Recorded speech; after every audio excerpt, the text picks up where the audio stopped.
Lecture du livre de la Genèse. Le serpent était le plus rusé de tous les animaux des champs que le Seigneur Dieu avait faits.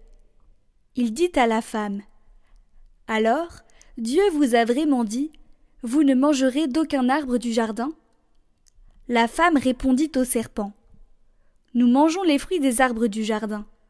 Mais pour le fruit de l'arbre qui est au milieu du jardin, Dieu a dit : vous n'en mangerez pas, vous n'y toucherez pas, sinon vous mourrez. » Le serpent dit à la femme : « Pas du tout, vous ne mourrez pas. Mais Dieu sait que le jour où vous en mangerez, vos yeux s'ouvriront, et vous serez comme des dieux, connaissant le bien et le mal. » La femme s'aperçut que le fruit de l'arbre devait être savoureux, qu'il était agréable à regarder, et qu'il était désirable, cet arbre, puisqu'il donnait l'intelligence. Elle prit de son fruit et le mangea. Elle en donna aussi à son mari, et il en mangea. Alors leurs yeux à tous deux s'ouvrirent, et ils se rendirent compte qu'ils étaient nus. Ils attachèrent les unes aux autres des feuilles de figuier, et ils en firent des pagnes. Ils entendirent la voix du Seigneur Dieu qui se promenait dans le jardin à la brise du jour. L'homme et sa femme allèrent se cacher au regard du Seigneur Dieu parmi les arbres du jardin.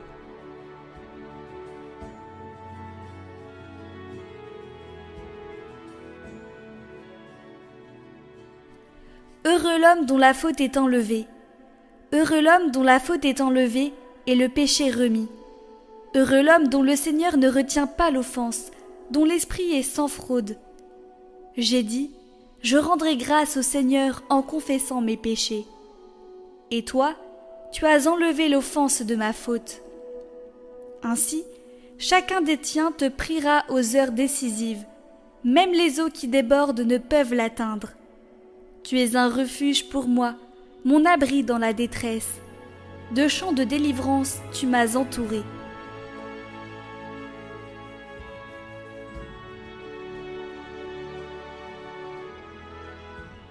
Évangile de Jésus-Christ selon saint Marc. En ce temps-là, Jésus quitta le territoire de Tyr. Passant par Sidon, il prit la direction de la mer de Galilée et alla en plein territoire de la Décapole. Des gens lui amènent un sourd, qui avait aussi de la difficulté à parler, et suppliant Jésus de poser la main sur lui. Jésus l'emmena à l'écart, loin de la foule, lui mit les doigts dans les oreilles, et avec sa salive lui toucha la langue. Puis, les yeux levés au ciel, il soupira et lui dit « Ephata », c'est-à-dire « Ouvre-toi ». Ses oreilles s'ouvrirent, sa langue se délia, et il parlait correctement. Alors Jésus leur ordonna de n'en rien dire à personne. Mais plus il leur donnait cet ordre, plus ceux-ci le proclamaient. Extrêmement frappé, il disait « Il a bien fait toutes choses, il fait entendre les sourds et parler les muets. »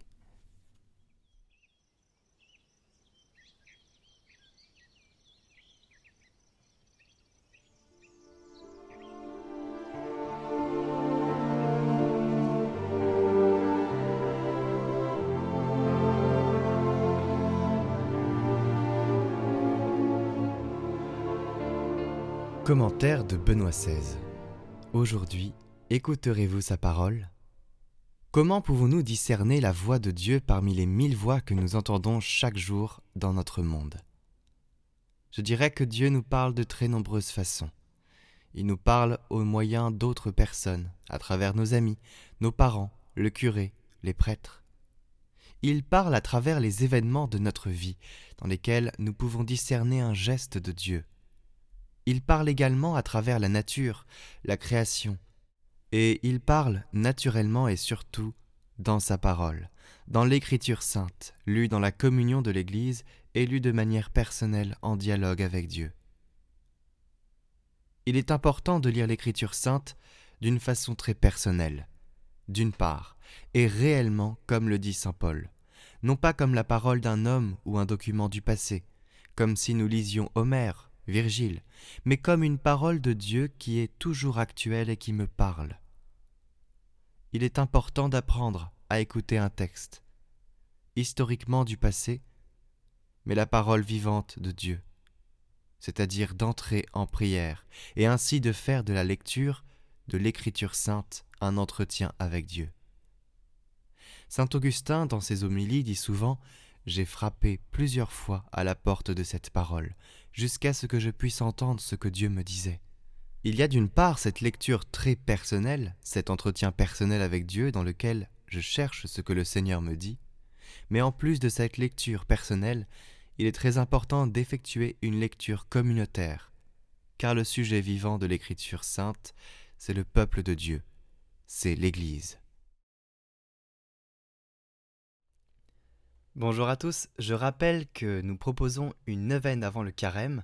Demandons à Saint Joseph d'intercéder pour ce que notre cœur désire afin que nous soyons libres de vivre ces 40 jours dans la paix, car nous aurons alors confié ce qui nous tracasse dans les mains d'un Père infaillible qui parlera pour nous devant notre Père qui est aux cieux, lui qui a toute miséricorde pour son peuple. Confiance, sa grâce vous comblera. Et j'en profite aussi pour vous annoncer que bien évidemment, nous faisons un parcours de carême avec plusieurs intervenants en partenariat avec Radio Maria. Voilà, il y aura plusieurs sujets, plusieurs intervenants, une vidéo par jour. Même le dimanche, on aura normalement un témoignage si tout se passe bien. Très bonne prière à vous.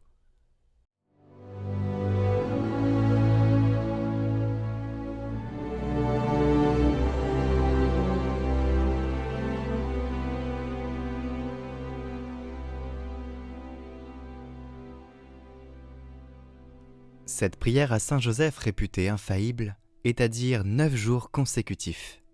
Il faut s'assurer de vraiment désirer ce que l'on demande. Et il faut y penser pendant toute la prière. Au nom du Père, du Fils et du Saint-Esprit. Amen.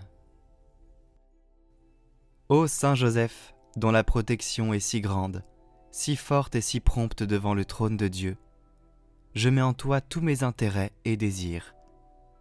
Ô Saint Joseph, assiste-moi par ta puissante intercession et obtiens pour moi, de ton divin Fils, toutes les bénédictions spirituelles par Jésus-Christ, notre Seigneur, de telle manière qu'ayant engagé ici-bas ton pouvoir céleste, je puisse offrir mes remerciements et mon hommage au Père qui nous aime. Ô Saint Joseph, je ne me fatigue jamais de vous contempler, toi et Jésus, endormis dans tes bras.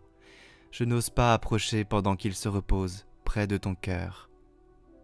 Embrasse-le en mon nom et baise sa tête délicate pour moi et demande-lui de m'embrasser à son tour lors de mon dernier soupir.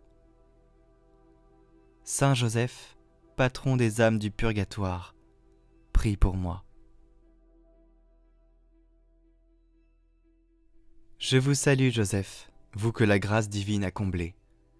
Le Sauveur a reposé dans vos bras et grandi sous vos yeux. Vous êtes béni entre tous les hommes, et Jésus, l'enfant divin de votre virginale épouse, est béni. Saint Joseph, donné pour Père au Fils de Dieu, priez pour nous dans nos soucis de famille, de santé et de travail, jusqu'à nos derniers jours, et daignez nous secourir à l'heure de notre mort. Amen.